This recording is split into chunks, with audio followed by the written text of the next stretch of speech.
নমস্কার, 24-এর মহরণ কার দখলের সিংহাসন নিয়ে আপনাদের সঙ্গে রয়েছে আমি সুপর্ণা। আর এই মুহূর্তে আজকের যে দফা শুরু হয়েছে, চ্যালেঞ্জের শেষ দফা, দিল্লির মসনদে বসবে কে, তার এই লড়াইয়ের শেষ দফা আজ। আর এই নিয়ে আজকের আমাদের প্যানেল ডিসকাশন থাকবে। তার আগে আমরা শুরুতে এবার নজর রাখবো হেডলাইন্স এখনো পর্যন্ততে, সকাল থেকে ঠিক কোন কোন জায়গায় কোন কোন ছবি উঠে এসেছে সেদিকে আমাদের নজর থাকবে। শুরুতেই নজর থাকবে দক্ষিণ কলকাতাতে ভোট দানে বাধা। যে ছবি দেখা গিয়েছে, দক্ষিণ কলকাতায় ভোট দানে বাধা, সিপিএম এর এজেন্টকে মারধর, গাড়ি ভাঙচুর। ভোটদান করলেন রাজ্যের মুখ্য নির্বাচনী আধিকারিক। ভোট কেন্দ্রে লাইনে দাঁড়িয়ে ভোট দিলেন মিঠুন চক্রবর্তী।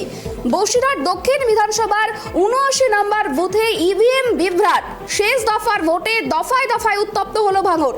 গুলিতে আঙুল উঠল তৃণমূল কর্মীর। কাঠগড়া আইএসএফ ভোট পরিস্থিতির দর্শনে জয়নগরের বিজেপি প্রার্থী। ভোটের শুরুতেই উত্তেজনার আবহ কুলতলিতে। গন্ডগোলের জেরে গ্রামবাসীরা জলে ফেললেন ইভিএম। আবার একবার জানিয়ে রাখি, দক্ষিণ কলকাতায় ভোটদানে বাধা এমনই অভিযোগ উঠেছে। অন্যদিকে সিপিএম এর এজেন্টকে মারধর, গাড়ি ভাঙচুর করা হয়। পাশাপাশি ভোট দিলেন, যে ছবি দেখা গিয়েছে, রাজ্যের মুখ্য নির্বাচনী আধিকারিক। ভোট কেন্দ্রে লাইনে দাঁড়িয়ে ভোট দিলেন মিঠুন চক্রবর্তী। বসিরহাট দক্ষিণ বিধানসভার 79 নম্বর বুথে ইভিএম বিভ্রাট। শেষ দফার ভোটে দফায় দফায় উত্তপ্ত হলো ভাঙড়। গুলিতে আঙুল উড়ল তৃণমূল কর্মীর। কাঠগড়ায় আইএসএফ ভোট পরিস্থিতি পরিদর্শনে জয়নগরের বিজেপি প্রার্থী। ভোটের শুরুতেই উত্তেজনার আবহ কুলতলিতে। গন্ডগোলের জেরে গ্রামবাসীরা জলে ফেললেন ইভিএম।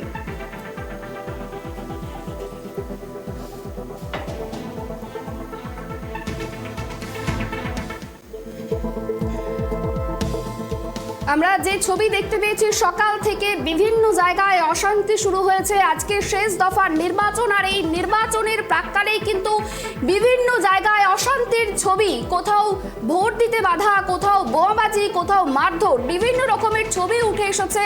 দিল্লি দখলের লড়াই, দিল্লির মসনদে কে বসবে, সেই ভাগ্য আজই নির্ধারণের শেষ দফা, এবং সেই সিদ্ধান্ত ফল বেরোবে। কিন্তু আজকের যে ভোট বাক্সে যে ফলাফল, তার ফল নির্ধারিত হবে যে কে বসবে দিল্লির মসনদে, তার ভাগ্য নির্ধারণ হবে 4 জুন। শুরুতেই আমরা আজকের যে প্যানেল ডিসকাশন, আমাদের সঙ্গে রয়েছে আমাদের অতিথিরা, তাদের সঙ্গে পরিচয় পর্ব সারবো। আমার সঙ্গে রয়েছে তৃণমূলের পক্ষ থেকে গৌতম পাল, অন্যদিকে রয়েছে বিজেপির পক্ষ থেকে মাধব দাস। আমরা আমাদের এই যে আলোচনা, সে আলোচনায় আসবো, কিন্তু শুরুতেই আমরা যেদিকে নজর রাখবো, ভোটের দিন সকালে উত্তপ্ত হয়ে উঠেছিল ভাঙড়ের সাতুলিয়া। যাদবপুর লোকসভা কেন্দ্রের অন্তর্গত ভাঙড়ের সাতুলিয়া উত্তপ্ত হয়েছিল। ভগবানপুর অঞ্চলের সাতুলিয়া এলাকায় আক্রান্ত আইএসএফ ও সিপিএম এর কর্মীরা। দুই দলের কর্মী সমর্থকদের ওপর হামলার অভিযোগ উঠেছে তৃণমূলের বিরুদ্ধে। প্রথমে যাব মাধববাবু, প্রথমে যাব আপনার কাছে গৌতম বাবু, যে ভাঙড় একটি অত্যন্ত গুরুত্বপূর্ণ জায়গা, প্রতিবারই কিন্তু খবরের শিরোনামে উঠে আসে। সেই ভাঙড়ে সকাল থেকে একেবারে ভোট শুরুর প্রাক্কালে অভিযোগ উঠছে যে আইএসএফ এর কর্মীদের ওপরে হামলা চালানো হচ্ছে, এবং এই হামলায় অভিযুক্ত তৃণমূল। কি বলবেন? বিষয়টা হচ্ছে, আজকে 7ম দফার লোকসভা নির্বাচন। আজকে 9টা লোকসভা কেন্দ্রে এবং একটা বিধানসভা উপনির্বাচনে নির্বাচন হচ্ছে। তো বিগত 19 সালে যে নির্বাচনের যে ফলাফল, তাতে এই 9টাই লোকসভায় তৃণমূলের দখলে ছিল, এবং মানুষের জনসমর্থন নিয়ে নিশ্চিতভাবে আমরা এবারও এই 9টা লোকসভায় আমরা নিশ্চিতভাবে জিতবো, এবং বিধানসভা যে উপনির্বাচন সেখানে আমরা তৃণমূল কংগ্রেস জিতবে। কিন্তু বিষয়টা হচ্ছে ভাঙড় যাদবপুর লোকসভা কেন্দ্রের যে ভাঙড়, সেখানে বিজেপির পায়ের তলায় মাটি সরে গেছে। মানুষের মধ্যে একটা ভয় ভীতি, একটা সন্ত্রাসের আবহাওয়া তৈরি করে ভোটাররা যাতে ভোট কেন্দ্রমুখী না হয়, সেই জন্য আইএসএফের পক্ষ থেকে করা হচ্ছে। এবং এরা হচ্ছে বিগত দিনেও এখানে অভিযোগ, আপনি ভালো করে দেখুন, এখানে তৃণমূলের হাতের আঙুল গুলিতে উড়িয়ে দিয়েছে আইএসএফ বোমা মেরে এবং গুলি করে। বারে এখানে আইএসএফ হচ্ছে এমন একটা দল যারা সন্ত্রাসের মধ্য দিয়ে ক্ষমতা দখল করতে চায়, কিন্তু তৃণমূল কংগ্রেস মানুষের জনসমর্থন নিয়ে আবার ক্ষমতায় ফিরে আসবে, এটা একদম নিশ্চিত আমরা। আর বেশ, আপনি যেমনটা বললেন যে 2019 সালে বিপুল মার্জিনে জিতেছিল তৃণমূল, একেবারেই ঠিক কথা, কিন্তু সেক্ষেত্রে এই বিপুল মার্জিনে জেতার পরেও কেন এখনই হামলার ঘটনা ঘটছে বিভিন্ন জায়গায়? তাহলে কি কোথাও গিয়ে তৃণমূল ভয় পাচ্ছে? না না, এখানে হামলার খবর আমরা দেখতে পাচ্ছি। বিগত দুদিন আগে বিজেপির একজন নেতা উনি বলছেন ডু অর ডাই, এই নিদান দিয়েছিলেন। এটা একটা রাজনৈতিক ষড়যন্ত্র। আর হচ্ছে আইএসএফ, যারা আইএসএফ এর তাদের পায়ের তলা মাটি সরে গেছে, মানুষকে একটা ভয় সন্ত্রাস এবং যাতে করে তারা ভোট দিতে না যায় এরকম একটা আবহাওয়া তৈরি করবার চেষ্টা করছে। কিন্তু মানুষ সমস্ত আবহাওয়াকে পিছনে ফেলে দিয়ে তারা ভোটমুখী হবে, নির্বাচনে ভোট দিবে। এবং আজকে বিজেপি যেটা লক্ষ্মীর ভাণ্ডারে আতঙ্কে ভুগছে, বিজেপি মানুষ লক্ষ্মীর ভাণ্ডারের পক্ষে ভোট দিবে, স্বাস্থ্য সাথীর পক্ষে তৃণমূলকে ভোট দিবে, স্টুডেন্ট ক্রেডিট কার্ডের পক্ষে ভোট দিবে। এবং আপনার যে বিভিন্ন যে সামাজিক প্রকল্প, এই সামাজিক প্রকল্পের পক্ষে মানুষ তৃণমূলকে ভোট দিয়ে আবার এবারও এই 9টা লোকসভা নির্বাচন আবার নিশ্চিতভাবে জিতিয়ে রাখবে। বেশ, একবার মাধববাবুর কাছে আসবো। এই যে 9টা কেন্দ্রে আজকে ভোট হচ্ছে, সেই 9টা কেন্দ্রের কোথাও কিন্তু বিজেপি জিততে পারেনি, তৃণমূল বিপুল মার্জিনে জয়লাভ করেছিল। সেক্ষেত্রে আপনারা কোন কেন্দ্রকে আপনারা টার্গেট করছেন? দেখুন, আমরা পার্টিকুলার কোনো কেন্দ্রকে টার্গেট করছি না। আমরা এই 9টা আসনে আমরা জিতব। এই কারণে বলছি যে দেখুন, আমরা যখন বিধানসভা নির্বাচনটা হয় সেখানে আমরা একটা সময় আমাদের বিজেপি কোনো প্রার্থী ছিল, আমাদের বিজয়ী প্রার্থী ছিল না। আর সেখানে 3টা থেকে আমরা 80 ছুঁই, অর্থাৎ 1,28,000 ভোটে আমরা পশ্চিমবঙ্গের বিধানসভা হারিয়েছি। আপনারা জানেন সেটা খুব ভালোভাবেই, যে আমরা 1,28,000 ভোট যদি আমরা পেতাম ভাগাভাগি করে, তাহলে আজকে পশ্চিমবঙ্গের বিধানসভাটা বিজেপি দখল করত। যেটা গৌতমবাবু বললেন যে বিজেপির পায়ের মাটি নেই, তাই তারা আগ্রাসন নীতি গ্রহণ করেছে। আমি গৌতমবাবুর কাছে একটা প্রশ্ন ছুড়ে দিচ্ছি। যেখানে গত বিধানসভার আগের বিধানসভায় আমাদের আসন ছিল 3টা, সেখান থেকে আমরা 80 ছুঁই, আর যেখানে আমাদের শুধু দার্জিলিংয়ে ছিল বিজেপি প্রার্থী, সেখানে গত লোকসভা নির্বাচনে আমরা 18 আসন জয়লাভ করেছি। আর সেক্ষেত্রে এবার আমরা 35 টার্গেট রেখেছি, আমরা 25-এর ঊর্ধ্বে 35 আমরা এই জায়গাটায় দাঁড়াবো। কাজেই এই মুহূর্ত এসে যদি গৌতমবাবু অর্থাৎ তৃণমূল যদি বলেন যে বিজেপির পায়ের তলায় মাটি নেই, তাহলে শুধু আমরা স্টুডিওতে বসে আমরা হাসবো না, সমস্ত পশ্চিমবঙ্গের সাধারণ যে নাগরিক তারা পর্যন্ত হাসবেন। আর আজকের যে নানা জায়গায় যে নানা রকমের সমস্যাগুলো তৈরি হচ্ছে, এটা নতুন নয়। আজকে যে 7 দফা ভোটের শেষ দফা ভোট, এই প্রত্যেকটা ভোটের দিন আপনি দেখবেন সারা ভারতবর্ষে আমরা কোনো খবর পাইনি আক্রমণের, কোনো খবর পাইনি মানে বিজেপিকে আক্রমণের। সেক্ষেত্রে কিন্তু পশ্চিমবঙ্গের প্রত্যেকটি নির্বাচন, যতগুলো দফায় দফায় নির্বাচন হয়েছে, ওরা আমাদের ভীষণভাবে পিটিয়েছে। শুধু পিটায়নি, এমন অসংখ্য জায়গায় এমন কিছু তারা করেছে যে ঘটনাগুলো মিডিয়াতে পর্যন্ত আসেনি। প্রমাণ দেখাতে হবে তো, মুখে বললে প্রমাণ হবে না। প্রমাণ দেখান, সিসিটিভি ফুটেজ দেখান যে বিজেপিদেরকে তৃণমূলের কর্মীরা মারছে। বোমা শিল্প দেখুন, স্ক্রিনে দেখা যাচ্ছে, স্ক্রিনে দেখা যাচ্ছে বোমা, স্ক্রিনে দেখা যাচ্ছে বোমা। এই বোমা শিল্পের কিন্তু প্রবক্তাই হলেন কিন্তু বিজেপি। বলছেন গত বিধানসভা আপনারা তো বলেছিলেন ইস বার 200 পার, কোথায় 200 পার? আপনাদের কোনো শক্তি নেই। আপনারা ধরুন 18টা লোকসভা আপনাদের আছে, প্রতি বছর 5 কোটি টাকা আপনাদের সাংসদ কোটার নির্ধারণ আছে, 90 কোটি টাকা, 5 বছরে 450 কোটি টাকা আপনাদের বাংলার উন্নয়নের জন্য খরচ করার কথা ছিল। আপনি বলুন কয়টা উন্নয়ন করছেন বিজেপি? 450 কোটি টাকা আপনাদের উন্নয়ন করার কথা ছিল বাংলায়। 18টা এমপি কোথায় আপনারা উন্নয়ন করছে আজকে আপনারা বলুন। আপনারা শুধু ধর্মের সুশ্রু দিয়ে সংঘর্ষ করে আপনারা শুধু জয় করার চেষ্টা করছেন, ওইভাবে চলবে না। বাংলার মানুষ সাম্প্রদায়িক শক্তিকে কখনো বিশ্বাস করে না। একেবারে আসবো আমাদের সঙ্গে ভার্চুয়ালি জুড়েছেন রতন বালা কংগ্রেসের পক্ষ থেকে। রতন বাবু, আপনাকে অনেক স্বাগত ট্রাইব টিভি বাংলাতে। এবং আমার সঙ্গে স্টুডিওতে রয়েছে তৃণমূলের পক্ষ থেকে গৌতম পাল বাবু এবং বিজেপির পক্ষ থেকে রয়েছে মাধব দাস। রতন বাবু, আপনার কাছে যে বিষয়টি নিয়ে আসবো, মনে আছে সাইবাড়ি হত্যাকাণ্ডের কথা, যেখানে যেখানে প্রবীণ কংগ্রেস নেতা প্রণব সাই তার ভাইকে হত্যা করেছিল এবং সেই হত্যার পর রক্ত মাখা ভাত তার মাকে খাওয়ানো হয়েছিল এবং এই ঘটনায় অভিযোগ উঠেছিল সিপিএম এর দিকে। আর সেই সিপিএম এর সঙ্গেই আপনারা জোট করেছেন, কেমন লাগছে এই জোট?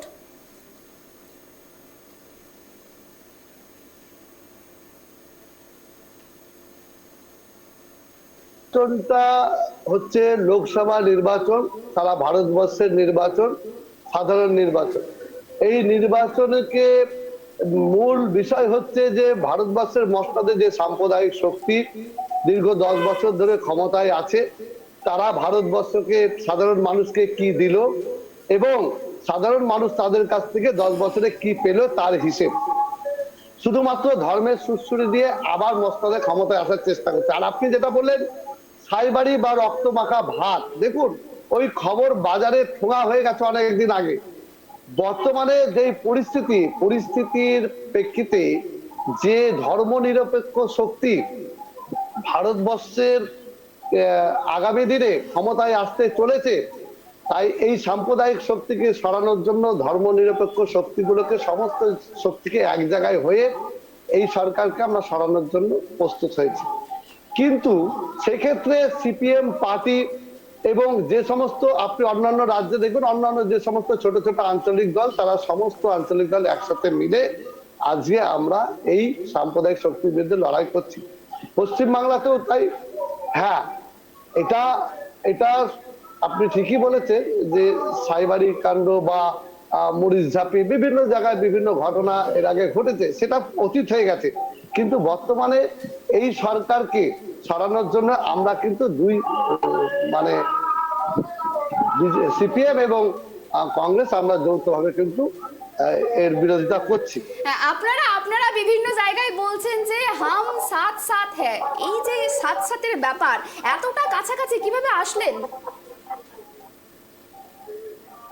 দেখুন ম্যাডাম, আমি যেটা মনে করছি এই সাথে এই ব্যাপারটা, দেখুন সময়ের দাবি এটা মেনে নিতেই হবে। আজকে আপনি পশ্চিমবাংলার দিকে তাকান তো কি চলছে। এটা কি একটা পঞ্চায়েত নির্বাচন হচ্ছে, না এটা কি একটা পৌরসভা নির্বাচন হচ্ছে, না এটা বিধানসভা নির্বাচন হচ্ছে? যে কোনো নির্বাচন মানে রক্ত, নির্বাচন মানে বোম, নির্বাচন মানে গুলিগালাজ। এটা পশ্চিমবাংলার আপামর মানুষকে খুব আঘাত করেছে। আজকে যিনি বলছিলেন, এখানে গৌতম বাবু বলছিলেন যে আমরা আবার দখল করতে চলেছি। কি দখল করতে চলেছেন আপনারা? ভোটে জিতে কি আপনারা পশ্চিমবাংলা দখল করতে চলেছেন? না দিল্লিতে ভারতবর্ষের যে সাম্প্রদায়িক শক্তি আছে তাকে সরিয়ে সেই দিল্লির প্রধানমন্ত্রী হতে চলেছে? বিষয়টা সেটা না। বিষয়টা হচ্ছে, দেখুন গোল পলিটিক্স করে করে পশ্চিমবাংলার আজকে এই অবস্থা করে দিয়েছে এই তৃণমূল গভর্নমেন্ট।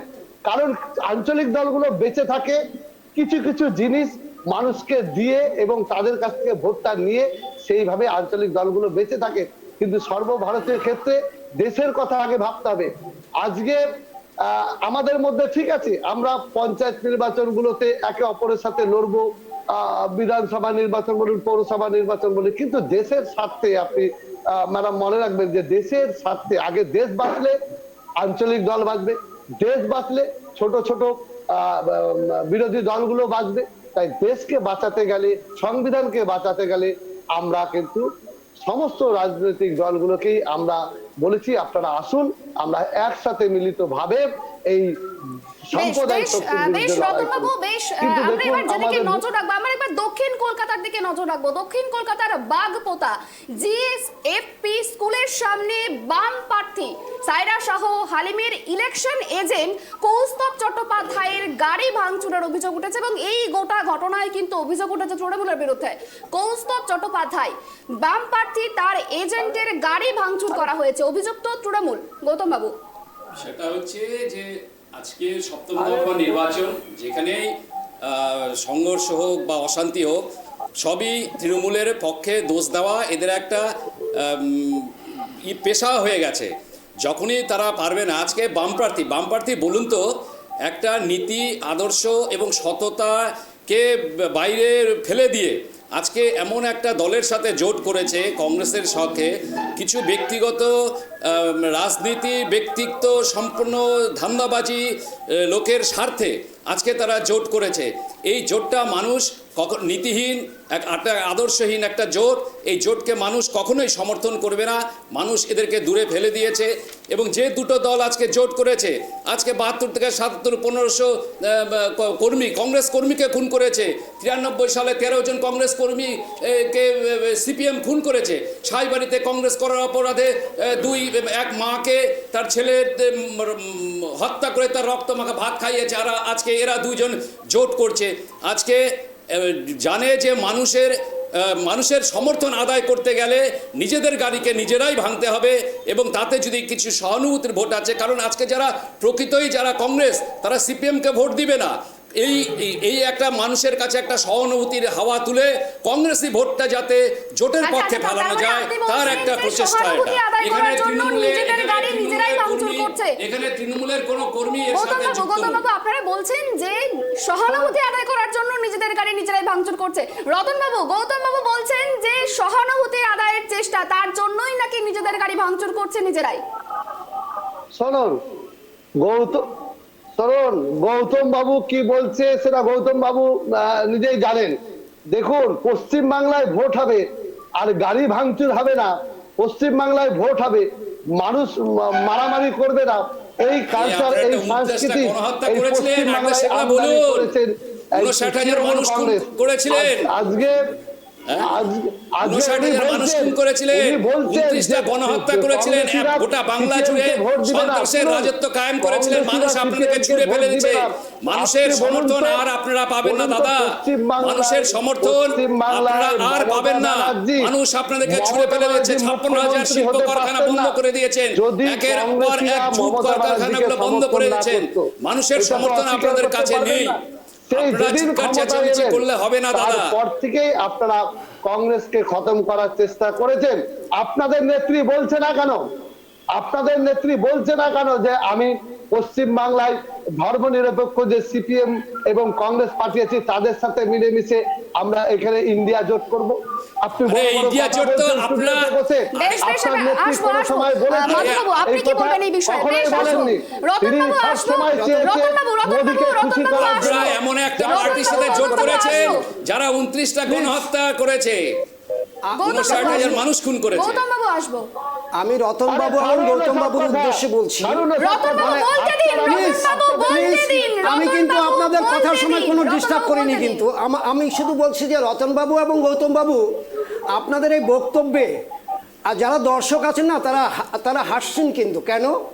কারণ আপনি বললেন সময়ের সঙ্গে তাল মিলিয়ে রাজনৈতিক দলগুলো জোট করে, কিন্তু প্রশ্ন হলো যে আপনার কথা থেকে মনে পড়ে গেল চাণক্য, অনেক আগে চাণক্য বলে গিয়েছিলেন যে চোরেরা যখন একজোট হয় তখন বুঝতে হবে যে শাসক দক্ষতার সঙ্গে দেশ পরিচালনা করছেন।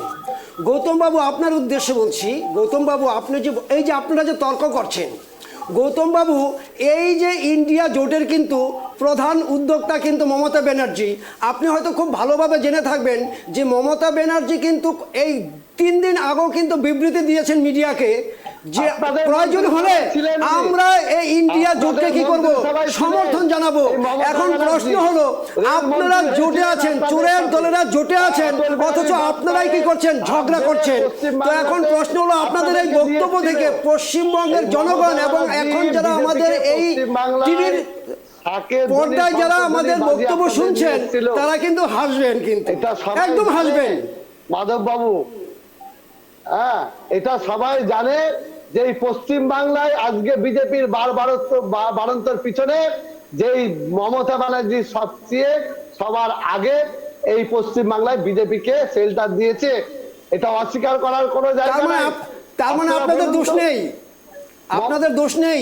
একটা জিনিস মনে রাখুন, আপনারা কিন্তু বলছি আজকে আপনারা কিন্তু তৃণমূলের সঙ্গে জোট করে কিন্তু আপনারা কি করেছেন, সিপিএমকে এখান থেকে তাড়িয়েছেন। কিন্তু খেয়াল রাখতে হবে আজকে সেই ক্ষেত্রে আপনারাই আবার সিপিএম এর সঙ্গে কি করলেন, বন্ধুত্ব করলেন। মানুষ হাসবে না? এটা মানুষ তো হাসবে। মানুষ হাসবে, যেটা গৌতম বাবু যথার্থই বলেছেন, কিন্তু যে সেখানে সিপিএমরা কি আদৌ কংগ্রেসকে ভোট দেবে, বা কংগ্রেসরা কি আদৌ সিপিএমকে ভোট দেবে? আজকে ভারতবর্ষের যেভাবে উন্নয়নের ধারা, মোদীজির নেতৃত্বে যে উন্নয়নের ধারা, সেই ধারাকে লক্ষ্য রেখে দেখুন রতন বাবু, আপনাকে বলছি, আমি এক মিনিট একটা কথা বলছি, দেখুন মোদীজি কিন্তু ডিক্লেয়ার দিয়ে দিয়েছেন যে 2024-এর লোকসভা নির্বাচনের শপথ গ্রহণের তারিখটা পর্যন্ত দিয়ে দিয়েছেন। 4 তারিখের পর আসবো। এই মুহূর্তে আমাদের সঙ্গে ঝাড়গ্রামের আইএসএফ প্রার্থী বাপি সরেন জুড়েছে, তার সঙ্গে কথা বলার চেষ্টা করবো। বাপি ভাই, আপনাকে অনেক স্বাগত ট্রাইব টিভি বাংলায়। বিভিন্ন জায়গায় কিন্তু বোমাবাজির অভিযোগ উঠছে, মূলত ভাঙড়ের যে ছবিটা দেখেছি সেখানে বোমাবাজির অভিযোগ উঠেছে এবং সেইখানে অভিযুক্ত আইএসএফ। কি বলবেন এই বিষয়ে বাপি বাবু? না, প্রথমে তো বলবো নমস্কার সবাইকে যারা উপস্থিত আছেন। তো যে রাজ্যে যারা ক্ষমতার বলে, দম্ভের বলে এতদিন শাসন ক্ষমতায় আছে, ভাঙড়ে তো আমরা রতনকে দেখেছি, একজন আরাবুল ইসলাম, একজন শওকত মোল্লা। এর আগে আমরা দেখেছি বোম নিয়ে সেখানকার কয়েকজন মানুষের মৃত্যু ঘটেছে। সেখানে আইএসএফ একটা নতুন দলকে কিভাবে অভিযুক্ত করতে পারে? তো আমি তো সম্পূর্ণ বলবো এটা টিএমসির চক্রান্ত, এবং তারা নির্বাচন কমিশন আমাদেরকে বলেছিল যে ভোটের আগে যারা সেখানে থাকবে তাদেরকে ভিতরে নিতে হবে, কিন্তু আমরা দেখতে পাচ্ছি অন্যান্য পার্টির ভালো ভালো লোকদেরকে সেখানে বিনা বাধায় আটকে রাখছে। আর তাদের যারা রতন, আমি যে কিছুক্ষণ আগে বললাম, আরাবুল ইসলাম সহ তৎসহ আরো অনেক নাম আছে যারা মানুষের রক্ত ছাড়া অন্য কিছু পছন্দ করে না। আমি সম্পূর্ণ বলবো এটা টিএমসির চক্রান্ত। কর্মীর আঙুল উড়িয়ে দেওয়া হয়েছে গুলি করে, সেখানে অভিযুক্ত কিন্তু আইএসএফ। না না না না, আমি প্রথমত বলবো, প্রথমে যেভাবে এদের কাঠমানি, বালি বিভিন্ন বিষয় নিয়ে যেভাবে তাদের নিজেদের মধ্যে লড়াই চলছে, আগেও আমরা দেখেছি আইএসএফ যখন ছিল না তাদের গোষ্ঠী কোন্দলের মাধ্যমে একে অপরের মৃত্যু ঘটেছে। বিভিন্ন জায়গায় দেখেছি যে টিএমসির প্রধানকে নেতাকে, ব্লক নেতাকে গুলি করে দিচ্ছে। তো এই পুরোটাই ওদের গোষ্ঠী কোন্দল, এটা আমি বলবো। বেশ, অনেক ধন্যবাদ। যেমনটা জানা গেল যে এই যে ভাঙড়ের যে ঘটনা, সেই ঘটনায় যে অভিযোগ উঠছে, তৃণমূল যে অভিযোগ করছে যে তাদের যে ক্যাম্প করা হয়েছে সেই ক্যাম্পে হামলা চালিয়েছে আইএসএফ এবং গুলি করা হয়েছে, এমনটাই অভিযোগ করছে। আমরা যে বিষয়ে কথা বলছিলাম মাধববাবু, এই যে তৃণমূল কংগ্রেসের যে গাড়িতে হামলা চালানো হয়েছে, সেই হামলা নাকি পুরোটাই কংগ্রেস সাজিয়েছে। দেখুন 2011 সালের পর থেকে যে নির্বাচনগুলো পশ্চিমবঙ্গে সংগঠিত হচ্ছে, সেখানে কিন্তু তৃণমূল যে ঘটনাগুলো ঘটাচ্ছে, আজকে যতগুলো নির্বাচন হয়েছে, গড়ে আমাদের বিজেপির প্রতিটা নির্বাচনে 50-এর ঊর্ধ্বে আমাদের সমর্থক এবং কর্মী। এই তো কয়েকদিন আগে আমাদের একজন মহিলা, উনি আমাদের বিজেপির কর্মী নন, শুধু সমর্থক, তাকে মেরে ফেলা হয়েছে। তার মানে কি মানুষ মারাটা এবং বোমা তৈরি করা, অস্ত্র হাতে নেওয়া, এটা তৃণমূল কংগ্রেসের একদম একটা মানে স্বভাবজাত কালচার। সারা ভারতবর্ষে নির্বাচন হচ্ছে, একটা মানুষের প্রাণহানি হয়নি, অথচ এইখানটায় মিডিয়া, কেন্দ্রীয় বাহিনী, সাধারণ এমনকি প্রার্থী পর্যন্ত। 2011 সালের আগে পশ্চিমবঙ্গে বোমাগুলি ছিল না। রতনবাবু, আপনাদের কাছে একটি বিষয় জানতে চাইবো। রতনবাবু একটু আগেই বললেন যে ইন্ডিয়া জোটের বিষয়টা, মমতা বন্দ্যোপাধ্যায় সবসময় বলছেন যে আমরা ইন্ডিয়া জোটে আছি। আবার কংগ্রেস তারা মমতা বন্দ্যোপাধ্যায়ের বিরুদ্ধে বিভিন্ন জায়গায় একদম জোরালো ভোট প্রচার করেছে। সেক্ষেত্রে মমতা বন্দ্যোপাধ্যায় একদম শেষ দফার আগে বলছে যে আপনারা 40টিও আসন পাবেন না। রতন বাবু, হ্যাঁ শুনুন, উনি কখন কি বলেন উনি নিজেই জানেন না। গিরগিটি যতবার রং বদলায় না, তার চেয়ে বেশি উনি রং বদলান। কারণ উনি বলেছিলেন প্রথমে যে ইন্ডিয়া জোট, এই জোট কংগ্রেস 40টা আসন সারা ভারতবর্ষ জুড়ে পাবে না। আজকে তারপরে উনি বক্তব্য রাখছেন আর এক জায়গায় গিয়ে যে না, 300 থেকে 315 আসন ইন্ডিয়া জোট পাবে। এর আগে বলেছিল আমি ইন্ডিয়া জোটে নেই, বাইরে থেকে সমর্থন করি, বা আমি আছি বা নেই, ওনার বক্তব্য কোনো ঠিক ছিল না। যখন দিন যত গেছে, দফা যত এগিয়েছে, তখন উনি বুঝতে পেরেছে যে সারা ভারতবর্ষ জুড়ে এবার কিন্তু ইন্ডিয়া জোট ক্ষমতায় আসতে চলেছে। বিজেপি আর নরেন্দ্র মোদী আর ভারতবর্ষের আরে কংগ্রেস তদবির করেনি, কংগ্রেস সিপিএম কেউ ইন্ডিয়া জোট নিয়ে কথা বলেনি। এই মমতা বন্দ্যোপাধ্যায় সর্বভারতীয় নেত্রী, ইনি ইন্ডিয়া জোট প্রতিষ্ঠিত করেছিলেন, সেটা ভাবুন। আপনারা আজকে কার সঙ্গে কথা বলছেন? কার সঙ্গে কথা বলছেন? মমতা বন্দ্যোপাধ্যায়ের সম্বন্ধে কথা বলছেন। মমতা বন্দ্যোপাধ্যায় ইন্ডিয়া জোটের প্রবক্তা হচ্ছে মমতা বন্দ্যোপাধ্যায়। আগে হিসাব করে কথা বলুন, হিসাব করে কথা বলুন। মমতা বন্দ্যোপাধ্যায় ছাড়া ইন্ডিয়া জোট তৈরি হতো না। ওই কংগ্রেসের স্বপ্নই থেকে যেত। বেশ গৌতম বাবু, বেশ রতন বাবু, বেশ আসবো। আমরা একটু আগে শুনলাম ঝাড়গ্রামের আইএসএফ প্রার্থী বাপি শরণের বক্তব্য। গৌতম বাবু, একটু আগে আপনি বলছিলেন যে ভাঙড়ের যে অশান্তি ঘটেছে, যে বোমাবাজির ঘটনা ঘটেছে, সেখানে গোটাটাই আইএসএফ এর সাজানো, এবং আইএসএফ প্রার্থী তিনি দাবি করছেন যে এই ঘটনা তৃণমূলের চক্রান্ত। গৌতম বাবু, না, বিষয়টা হচ্ছে আইএসএফ দীর্ঘদিন ধরে যখনই ওখানে নির্বাচন হয়েছে তখনই এদের একটাই উদ্দেশ্য, বোমা মারো, গুলি করো, মানুষ মারো, মানুষ খুন করো, এর মধ্যে দিয়ে এখানে একটা সন্ত্রাস তৈরি করো, মানুষকে ভয় দেখাও। মানুষকে ভোটমুখী করানো যাবে না, কারণ মানুষকে যদি ভোটমুখী করানো যায় তাহলে এখানে তৃণমূল এখানে ভাঙড় থেকে ব্যাপক পরিমাণ লিড নেবেন। তৃণমূলকে যাতে লিড নেওয়ানো না যায়, বিজেপিকে যাতে সুবিধা করে দেওয়া যায়, তার চেষ্টা এরা বরাবরই করে আসছে। এবং আগামীকাল আমরা জানি যে আইএসএফ এরা হচ্ছে একটা বিজেপির এপিট আর ওপিট। এরা বিজেপিকে সমর্থন করবার জন্য এখানে একটা সন্ত্রাসের বাতাবরণ তৈরি করছে। বিজেপিকে সমর্থন করার জন্য আইএসএফ এরকম কাণ্ড করছে। মানে আমি বলছি কি, বক্তব্য রাখতে গিয়ে দ্বিচারিতা করবেন না। আপনার বক্তব্যের একটু আগে ছিল যে জোটের উদ্যোক্তা হলেন মমতা ব্যানার্জি, তার মানে আপনারা ইন্ডিয়াতে আছেন, অথচ এইখানে বসে কিন্তু আপনি সেই কংগ্রেসকে কি করছেন, সমালোচনা করছেন। দেখুন একটা কথা বলছি, গৌতম বাবু আপনার বক্তব্যের সময় কিন্তু বিরক্ত করি না, আমাকে বলতে দিন প্লিজ। আমাকে বলতে দিন, আপনার বক্তব্যের সময় আমি বিরক্ত করি না।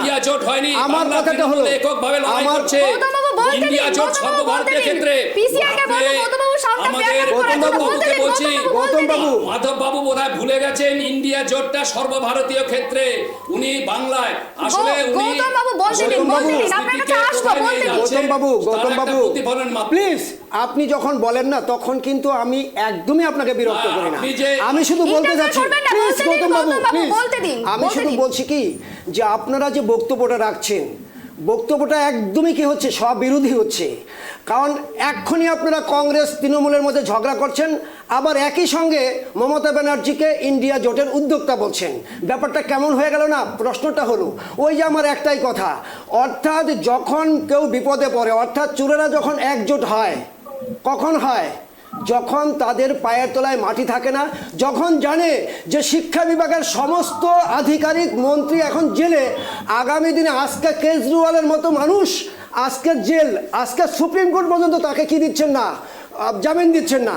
বুঝতে হবে যেখানে সারা ভারতবর্ষ যারা যে সমস্ত রাজনৈতিক দল, এমনকি কংগ্রেস থেকে শুরু করে যে কেজরিওয়ালের সমস্ত দল, এরা চুরি করে আজকে এমন একটা জায়গায় নিয়ে গেছেন, সেই জায়গা থেকে বাঁচার জন্য ইন্ডিয়া জোটটা যে আপনাদের ভীষণ প্রয়োজন, কিন্তু কোনো লাভ হবে না।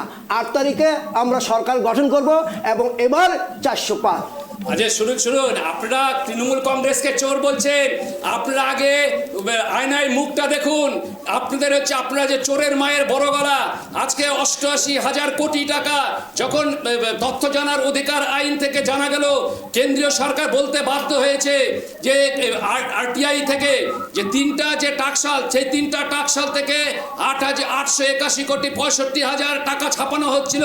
সেখান থেকে আরবিআই এর আসার পথে 105 কোটি 500 টাকার নোট, 105 কোটি 65,000, যার পরিমাণ 88,000 কোটি টাকা আপনারা সেটা চুরি করছেন।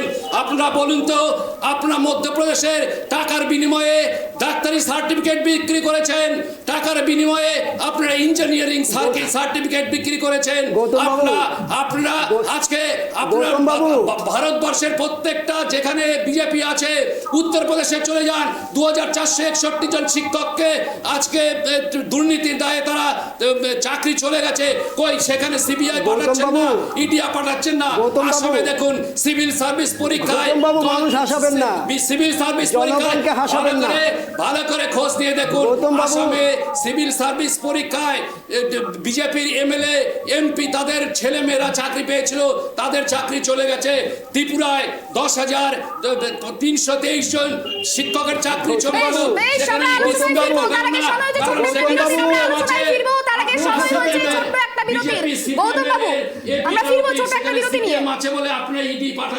আপনারা দেখছেন ট্রাইব টিভি বাংলা, বাংলার আপন।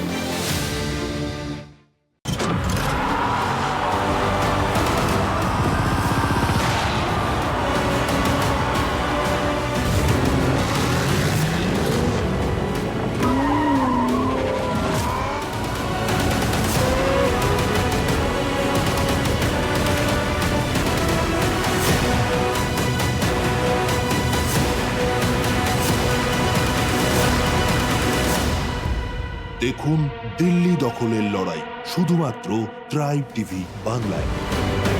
ভোটের সব রকম খবর আর ভোটের আপডেট পেতে নজর রাখুন শুধু ট্রাইব টিভি বাংলায়। और हम याद रखें, ये देश का चुनाव है, पूरे हिंदुस्तान का चुनाव है। दो हिंदुस्तान बन रहे हैं, एक अमीरों का हिंदुस्तान और दूसरा गरीबों का हिंदुस्तान।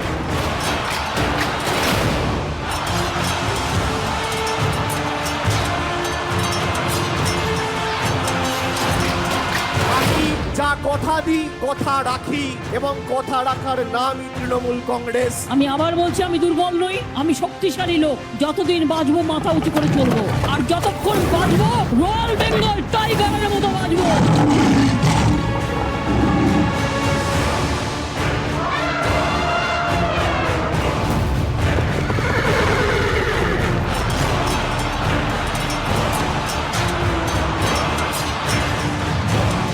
দেখুন 24-এর মহরণ, কার দখলে সিংহাসন, শুধুমাত্র ট্রাইব টিভি বাংলায়।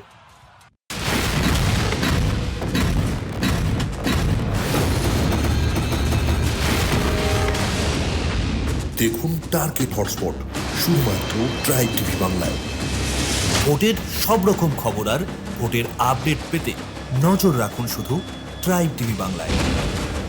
আপনারা দেখছেন ট্রাইব টিভি বাংলা, বাংলার আপন। আমরা আলোচনা পর্বে ফিরবো, কিন্তু তার আগে একবার নজর রাখবো যে যেখানে সাধারণ মানুষের ভোটাধিকার, এটা একটা অধিকার যে নিজের ভোট তিনি নিজে দিতে পারবেন, সেখানে কুলতলির যে ছবিটা উঠে এসেছে, কুলতলি বিধানসভার মেরিগঞ্জ 2 নম্বর অঞ্চলের 40 এবং 41 নম্বর বুথে এজেন্টদের যেতে দেওয়া হচ্ছে না, গ্রামের ভেতরে আটকাচ্ছে এবং যারা এজেন্ট বসতে যাচ্ছিলেন তাদেরকে মারধর করা হয়েছে। বিজেপি, এমনটাই অভিযোগ বিজেপির, এবং গোটা ঘটনাকে কেন্দ্র করে উত্তেজনা ছড়িয়েছে কুলতলিতে। অন্যদিকে গন্ডগোলের জেরে গ্রামবাসীরা জলে ফেলে দিলেন ইভিএম মেশিন, যেখানে ভোট দেওয়ার কথা, ভোট দিতে যেতে না দেওয়ার জন্য ইভিএম মেশিন জলে ফেলে দেওয়া হয়েছে। কথা হলো মাধববাবু। একদম ওইখানে যা ঘটনা, জনগণ একদম ঠিক করেছেন, কারণ ভারতবর্ষের গণতন্ত্র রাষ্ট্রে একজন নাগরিক সুন্দরভাবে উৎসব মনে করে ভোট দেবেন, আর তৃণমূলের সন্ত্রাসবাদী গুন্ডা বাহিনী এরা গিয়ে জনগণের ভোট দেওয়ার বাধা দেবে, এটা জনগণ মেনে নিতে পারেননি। তো স্বভাবতই এটার বিকল্প আর কি হতে পারে? এটার বিকল্প ভোট হবে না, কারণ ভোটই যদি না দিতে পারি তাহলে ইভিএম মেশিন রেখে কি করবো? একদম ওইখানকার জনগণ একদম যথার্থ চিন্তাটাই করলেন, একদম সঠিক করেছেন। ঠিকই তো, যেখানটায় তৃণমূলের সন্ত্রাসবাদী গুন্ডা বাহিনী তারা একের পর এক বিজেপির উপর মারধর করবে, পেটাবে, আর ভোট দিতে দেবে না, আর জনগণ সেখানটায় বসে আঙুল চুষবে, এটা হতে পারে না। ভারতবর্ষের মধ্যে নয়, সারা পৃথিবীর মধ্যে বিজেপি সর্ববৃহৎ দল। এই দলকে আর দমিয়ে রাখা যাবে না, সেটা বাংলায়ও না, কারণ আমরা 18, এইবার সেটা 30 পার করব। কাজেই এই সরকারটা আর 6 মাস বাঁচবে কিনা সেটা নিয়ে সন্দেহ। ইভিএম গ্রামবাসীরা জলে যে ফেলে দিয়েছে সেটা নাকি তারা ঠিকই করেছে, কিন্তু যেখানে গণতান্ত্রিক অধিকার, ইভিএম মেশিন কি তারা ফেলতে পারে জলে? নির্বাচন কমিশন বিষয়টা দেখবে। গৌতম বাবু, প্রথমেই বলি বিজেপি জানি না সমস্ত নীতি আদর্শ বিসর্জন দিয়ে আছে। আজকে আমরা দেখলাম বারুইপুরে একটা জনসভা হলো, সেখানে আমাদের মাননীয় স্যার আমাকে বলতে দিন, আপনাকে আমি কোনো কথা বলি না, আমাকে একটু বলতে দিন।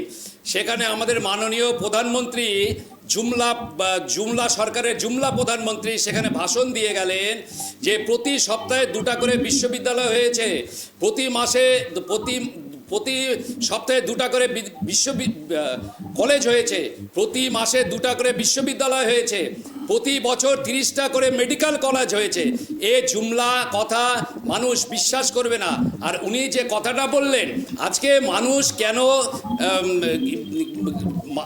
মানুষ কেন নিজের হাতে আইন তুলে নিবে? আমার প্রশ্ন এই জায়গাটায়, কে কাকে ভোট দিতে দিচ্ছে না তার জন্য কেন্দ্রীয় সরকারের দাঁড়ান কথা বলবেন না, আমাকে বলতে দিন। কেন্দ্রীয়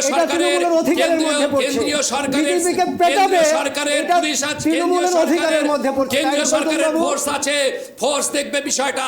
আসলে বিজেপি কোনো নীতি তাদের কাছে কিছু নয়, তারা ধরো মারো কাটো এইটাই। কারণ ওই যে একটা কথা বলেছি, ডু অর ডাই, এই 9টা লোকসভা নির্বাচনে ডু অর ডাই করো, যার জন্যই এটা বিজেপির একটা পূর্ব পরিকল্পিত চক্রান্ত।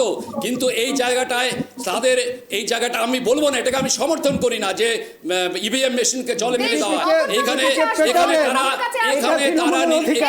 এখানে তারা ভোটদান থেকে বিরত থাকতে পারতো, ভোটদান থেকে তারা বিরত থেকে তার প্রতিবাদ করতে পারতো। গৌতমবাবু আসবো, রতনবাবুর কাছে আসবো। ইভিএম ফেলে দিচ্ছে গ্রামবাসীরা, খুবই দুঃখজনক ঘটনা। এই ঘটনা ঘটা উচিত না পশ্চিম বাংলার বুকে, কিন্তু এই ঘটনাকে মাধববাবু যেভাবে সমর্থন করলো তাতে মানে কি বলবো, যে একজন রাজনৈতিক বিশ্লেষক হিসেবে একটা গণতন্ত্রের উৎসবে ইভিএম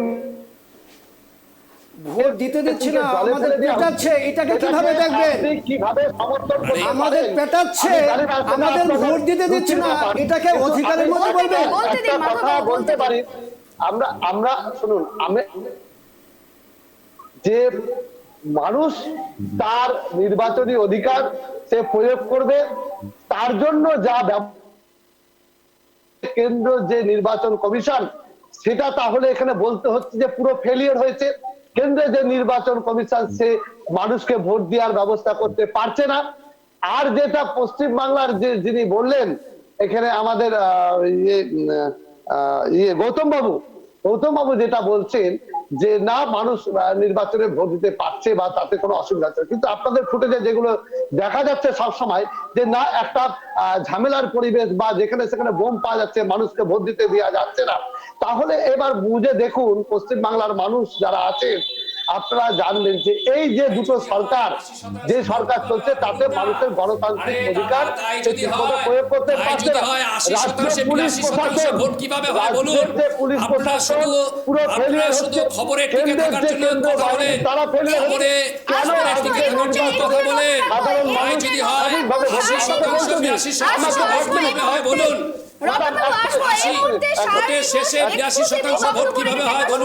রতনবাবু আসবো, আপনার কাছে আসবো।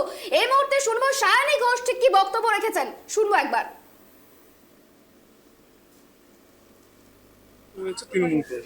সকাল থেকে এটা তো আনএক্সপেক্টেড কিছু নয়। ভাঙড়ে আইএসএফ এই নারকীয় অত্যাচার চালাবে, সেটাই স্বাভাবিক।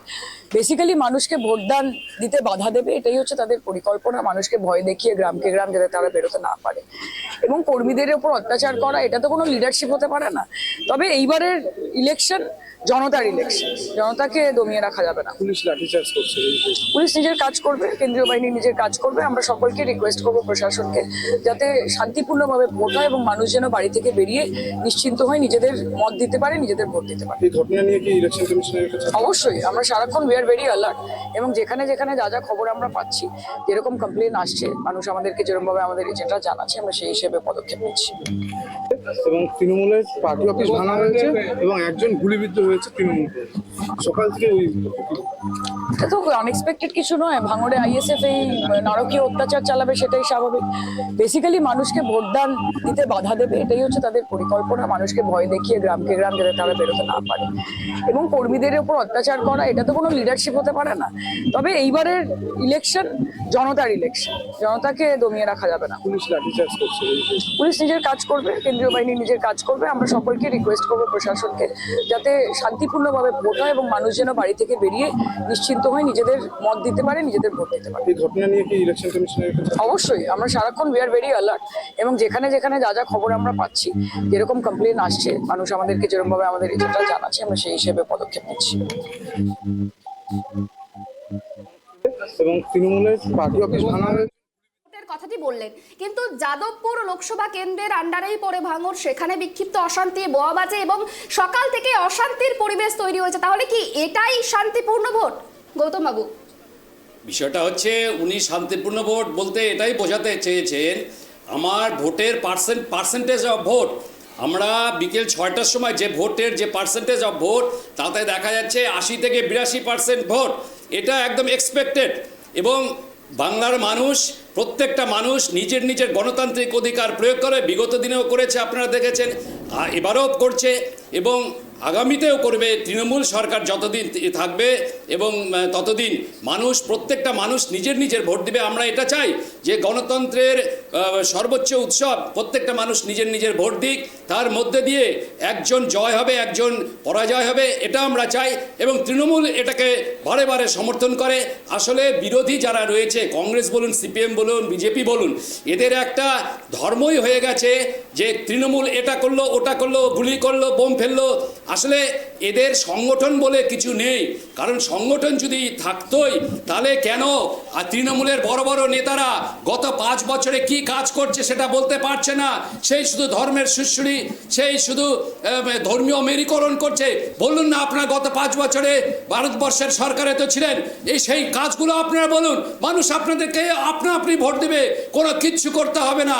আপনারা শুধু বলছেন যে বোমা মারলো, গুলি মারলো, এটা করলো, ওটা করলো, ভোট দিতে দেওয়া হলো না। আপনারা আসলে গত 5 বছরে কিছুই করতে পারেননি। এই না করতে না পারাটাকে ঢাকার জন্যই এই সমস্ত ছল চাতুরির আপনারা আশ্রয় নিচ্ছেন, এটা মানুষ বুঝে গেছে। এবং আজকে লক্ষ্মীর ভাণ্ডারের আতঙ্ক আপনাদেরকে কুড়ে কুড়ে খাচ্ছে, লক্ষ্মীর ভাণ্ডারের আতঙ্ক প্রত্যেকটা বিজেপি নেতাকে কুড়ে কুড়ে খাচ্ছে। আজকে প্রত্যেকটা বিজেপি নেতা বুঝে গেছে লক্ষ্মীর ভাণ্ডার মমতা বন্দ্যোপাধ্যায়ের জনসমর্থন নিয়ে আবার 8টা 9টা লোকসভাতে জিতে আসবে এবং আগামী 4 জুন যে রেজাল্ট, সেই রেজাল্টে দেখবেন আমাদের 30+ হবে।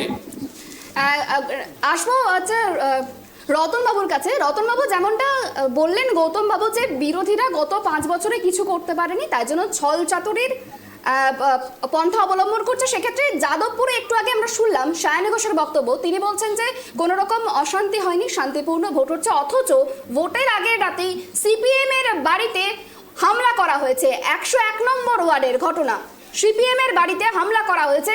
সায়নী ঘোষ তৃণমূলের প্রার্থী, তিনি বলছেন শান্তিপূর্ণ ভোট হচ্ছে। রতন বাবু, দেখুন, সেদিন থেকে ইন্ডিয়া জোট তৈরি হয়েছে পশ্চিমবাংলাতে, আপনি দেখবেন যেদিন থেকে সিপিএম পার্টির সাথে কংগ্রেস, জাতীয় কংগ্রেসের যে ইন্ডিয়া জোট তৈরি হয়েছে, সেদিন থেকে মমতা ব্যানার্জি এবং বিজেপি ভয় পেয়েছে পশ্চিমবাংলা।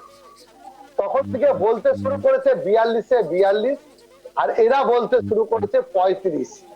তার মানে কি, আজকে সিপিএম কংগ্রেস যদি অপ্রাসঙ্গিক দল হয় তাহলে তাদের উপর হামলা করতে হচ্ছে কারণ তারা ভয় পেয়েছে। আমি একটা কথা বলি যে কি উন্নয়ন হয়েছে পশ্চিমবাংলায়। আপনি জানবেন ম্যাডাম যে এই পর্যন্ত পশ্চিমবাংলায় যে ঋণের বোঝা, আপনি 6,43 কোটি টাকা, 6,43,000 কোটি টাকা ঋণ নিয়ে বসে আছেন মাননীয় মুখ্যমন্ত্রী পশ্চিমবাংলায়। এখন যদি একটা শিশু এই ভূমিষ্ঠ হয়, তাই পৃথিবীর আলো দেখার আগেই তার মাথার উপরে কত বোঝা জানে? 59,000 কোটি টাকা তার মাথার উপরে বোঝা। পশ্চিমবাংলা সরকারকে কত ট্যাক্স, ইনকাম ট্যাক্স দিতে হয় জানে? 76,000 কোটি টাকা। তিনি এই টাকা কোথা থেকে তুলছেন? এই টাকা তুলছেন মদ বিক্রি করে। ঢালাও মদের লাইসেন্স দিয়েছে তিনি। তিনি মজা করে বলতেন কি জানেন, রাম যুগ মে দুধ মিলা, কলি যুগ মে ঘি, বাজার মে সস্তে মে দারু মিলা, খুব জামাকে পি। দিদির হচ্ছে এটাই হচ্ছে আগামী দিনের ভবিষ্যৎ। তিনি কি চান জানেন? তিনি খালি চান যে তোমরা যা খুশি তাই করো, যা খুশি তাই করো, আমাকে খালি মসনদে রাখো। এটাই হচ্ছে ওনার মানসিকতা। বোতল থেকে ভোট বেরিয়ে গেছে দিদি, আর আপনি বোতল বন্দি করতে পারছেন না। নাই শেখ শাহজাহানের মতো লোক আপনার দলে, অনুব্রতর মতো লোক আপনার দলে, পার্থ চ্যাটার্জির মতো লোক আপনার দলে। কোথায় চলেছে বাংলা? বাংলার মানুষ হিসাব নিতে শুরু করে দিয়েছে। আগামী দিনে এই কংগ্রেস এবং সিপিএম এর জোট আগামী দিনে এই পশ্চিম বাংলাকে পথ দেখাবে। আপনার চ্যানেলে বলে গেলাম, এই নির্বাচন শেষ হওয়ার পর, রেজাল্ট বেরানোর পর আপনি মিলিয়ে নেবেন, তৃণমূল দলটা তাসের ঘরের মতো ভেঙে যাবে পশ্চিম বাংলায়। আর কেন্দ্রের বিজেপি সরকার মাধববাবুর কাছে আসবো, গৌতমবাবু, রতনবাবু, বেশ আপনাদের কাছে আসবো। এই মুহূর্তে শুনবো মাধববাবুর বক্তব্য শুনবো। দেখুন, গৌতম বাবু বললেন কেন্দ্রীয় সরকার অর্থাৎ মোদীজির সরকার কি করলেন। গৌতম বাবু জানি না, মানে উনি দেশের খবর রাখেন কিনা জানি না। আমি প্লিজ গৌতম দা, প্লিজ, আপনি জানতে চেয়েছিলেন যে মানে কেন্দ্রীয় সরকার কি কি করেছেন। আমি কয়েকটা নমুনা আপনাকে দিচ্ছি। আমি বলছি 100 দিন সারা ভারতবর্ষে 100 দিনের কাজ দারুণভাবে চলছে, তার মধ্যে ব্যতিক্রম পশ্চিমবঙ্গ। প্লিজ গৌতম বাবু, আমি তথ্য দিয়ে কথা বলছি। সারা ভারতবর্ষে 100 দিনের কাজ চলছে, তার ব্যতিক্রমই হলো পশ্চিমবঙ্গ, যেখানে 100 দিনের কাজ চলছে না। আপনারা জানেন 19টা জেলায়, পশ্চিমবঙ্গের 19টা জেলায় 100 দিনের কাজ টাকা একদম তছনছ করেছে। যারা চোর তাদের সবার দাঁড়ান প্লিজ, বলছি আপনি প্রমাণ না, আপনি প্রমাণের জন্যই কিন্তু আদালতে যান না, বক্তব্য রাখছেন। প্লিজ আমাকে কথা বলতে দিন, আমি তথ্যই দেবো, আপনাকে প্রমাণই দেবো। আদালতে যান না, প্রমাণ দেবো। আইনের পথে যান। আপনারা জানেন প্রধানমন্ত্রী প্রধানমন্ত্রীর আবাস যোজনা সারা ভারতবর্ষে দারুণভাবে চলছে, ব্যতিক্রমী হলো আপনার পশ্চিমবঙ্গ। কারণটা কি? এই প্রধানমন্ত্রী আবাস যোজনা হওয়ার আগেই তৃণমূলেরা এক একজন যারা ওই গৃহ প্রাপ্তি তাদের কাছ থেকে লাখো লাখো টাকা কি করেছে, তারা আগেই নিয়ে নিয়েছে।